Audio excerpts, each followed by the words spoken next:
Before I proceed to another process of solving non-homogeneous higher order equations, let's talk about the Wronskian of functions. This is very important because as we proceed later on to another method which is called as the variation of parameters, we will be using the concept of the Wronskian.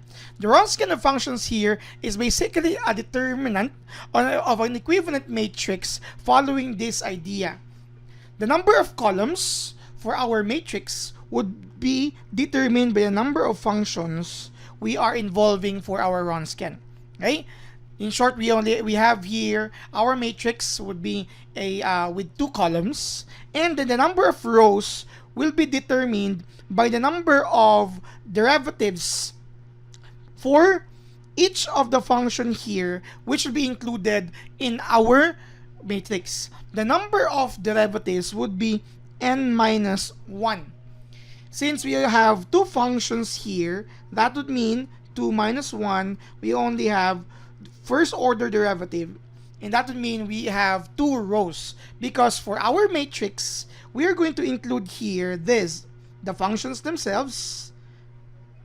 As mentioned, we only have 2 columns because we have 2 functions, and the number of rows then will be on the next, the idea would be the next row would be the derivative of the previously mentioned row. And since we only have until the first order derivative following this formula, we will have this matrix here until the first order derivative.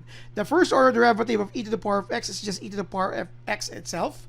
And the first order derivative of this function is itself e to the power of 2x times the derivative of the exponent, which is 2. Or you could rewrite it in this manner: e to the power of x, e to the power of 2x, e to the power of x, and then twice e to the power of 2x. This is our matrix now, a 2 by 2 matrix.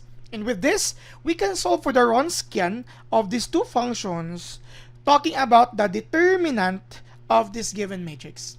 So we need to review the concept of determinants. The determinant for a 2 by 2 matrix has a specific formula, or you can always use the product of diagonals. The first one here is this diagonal here. Let me change the color. This diagonal here would be positive, and then this diagonal here will be subtracted. The product of the diagonals will be subtracted from the red one. So look into the red one. Okay, let's have the red one first. So red will be multiplying this 2. So you will have here, this is now the Wronskian of the 2 functions. Let me rewrite this one. Let me use black. Okay, so you have the Wronskian of e to the power of x and e to the power of 2x will be equal to, again for the red one, we are going to multiply e to the power of x and twice e to the power of 2x.